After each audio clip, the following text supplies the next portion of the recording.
Hola, ¿cómo están? ¿Se acuerdan de Mona Antolín? Bueno, su verdadero nombre es Lidia Antolín Solache de Ingrata. Mona fue una figura central y a la vez misteriosa de la televisión infantil argentina de los años 70. La verdad, busqué un montón y no encontré casi nada de información sobre ella. Y solamente algunos videos, casi nada de imágenes, la verdad bastante complicado. Pero bueno, como me lo habían pedido, algunas personas se acordaban de ella y no sabían qué había sido de su vida, bueno, les preparé la biografía. Bueno, les voy a contar un poquito lo que encontré. El perfil de Lidia desafiaba el estereotipo del talento televisivo de la época. Tenía un sólido conocimiento en gestión económica y empresarial. Esto le permitió navegar con éxito las negociaciones entre la industria televisiva y las discográficas como CBS Columbia. Era una época donde no era lo común para una animadora. Su gran momento de gloria llegó con el programa El Zapato Roto, que era emitido por Canal 13 en el horario de la tarde. Se dice que Mona desafiaba todos los estereotipos de la época, porque rompió con los modelos rígidos y tradicionales de la conducción infantil que habían dominado la década del 60. Mientras que las conductoras de los años 60 solían encarnar los roles de maestra jardinera o de hadas madrinas, Mona proyectaba la imagen de una mujer moderna, activa y aventurera. Su propuesta se alejaba de la rigidez pedagógica para abrazar una narrativa de exploración y dinamismo. Lo que hizo Mona fue dejar de lado las canciones de cuna tradicionales para adoptar ritmos pop beat y melodías pegadizas, creadas y producidas principalmente por Francis Smith. Él fue el motor musical detrás del programa y compuso el hit principal Zapatos Rotos. Smith era un productor muy exitoso en ese momento, conocido por crear los éxitos de bandas beat populares como Los Náufragos y Safari. La gran innovación fue que Smith aplicó la fórmula del ritmo pop beat y melodías pegadizas a la música infantil. Esto modernizó el género, alejando a Mona de las canciones de cuna tradicionales o escolares y acercándolas a lo que se escuchaba en la radio. Las letras desafiaban todo lo escolar.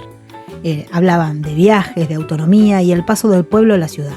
En lugar de centrarse solo en enseñanzas didácticas, ofreció una metáfora de crecimiento personal y valentía frente a lo desconocido. Aunque Francis Smith componía y producía, Mona Antolín interpretaba las canciones y en el programa solía aparecer tocando la guitarra acústica. Esto fue lo que construyó toda su imagen de conductora trovadora o cantautora, que le dio una identidad de artista completa y moderna. El LP El Zapato Roto, editado por CBS Columbia, no solo tenía a Mona, sino que incluía temas de grupos del entorno de Smith, como Safari, Los Náufragos y Teddy Llorén. No sé cómo se pronuncia. Teddy Llorén, o sea, calculo que es francés, convirtiéndolo hoy en una pieza de colección. El programa lo que hacía también era integrar juegos tecnológicos aspiracionales para la clase media, como las pistas de Scaletrix.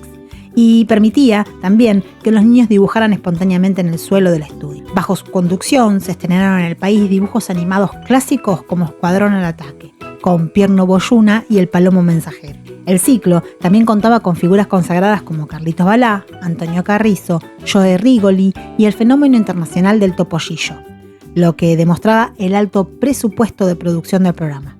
Bien, el programa terminó en marzo de 1971. En un evento simbólico capturado por los archivos de la época, se la ve en el puerto de Buenos Aires, a Mona, recibiendo a los payasos Gaby, Fofó y Miliki.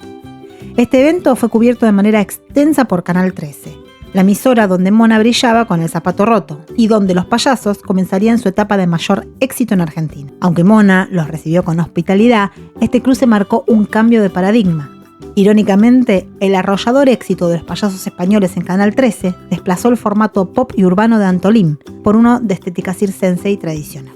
Tras el cierre del ciclo, Mona tomó la decisión de un retiro abrupto y voluntario de las cámaras. No hubo intentos de regresos ni escándalos, simplemente se dedicó a su vida privada y a su familia. Y bien, ahora investigué, busqué por todos lados y no encontré nada más que esto que les voy a decir ahora, que entre comillas es lo que encontré. Dice, existen registros e información cruzada que sugiere que Mona pudo haberse trasladado a España. Allí, una profesional con su mismo nombre, llamada Lidia Antolín Solache, se destacó como licenciada en Historia del Arte.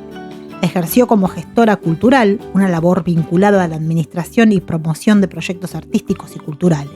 Esta etapa de su vida tuvo lugar años más tarde de su retiro del espectáculo en 1971 y las fuentes sugieren que su traslado a España podría haber tenido relación con el origen vasco de su segundo apellido, Solache. Bien, basándome en la documentación disponible, no encontré ningún registro oficial de su fallecimiento. por lo que los documentos no aclaran si está viva actualmente o si falleció. En resumen, para los medios y el público, Mona Antolín simplemente desapareció. Desapareció en 1971 para vivir como una persona particular en absoluto anonimato. Y bien, la vamos a dejar así. A pesar de su corta permanencia en pantalla, su nombre sigue vigente. Sus canciones continúan apareciendo en recopilaciones modernas como grandes clásicos infantiles, compartiendo espacios con artistas de nuevas generaciones y consolidándose como patrimonio cultural de la infancia argentina. Mona Antolín fue en esencia un faro de modernidad, como un faro que guía barcos hacia puertos nuevos. Ella guió a la televisión infantil argentina desde los cuentos tradicionales hacia el ritmo dinámico y urbano de la cultura pop. Fue como una corriente de aire fresco que abrió las ventanas de un aula cerrada. Cambió el pizarrón y el tono suave por una guitarra, el ritmo beat y una invitación a los chicos para que salieran a explorar el mundo moderno y urbano que los rodeaba. Bien, y hasta acá con la bio de hoy. Perdón, es lo que pude encontrar. Me despido como siempre. Si les gustó el video, déjenme un me gusta, suscríbanse al canal si aún no lo hicieron, así no se pierden ninguno de estos ecos del pasado. Nos vemos, besos.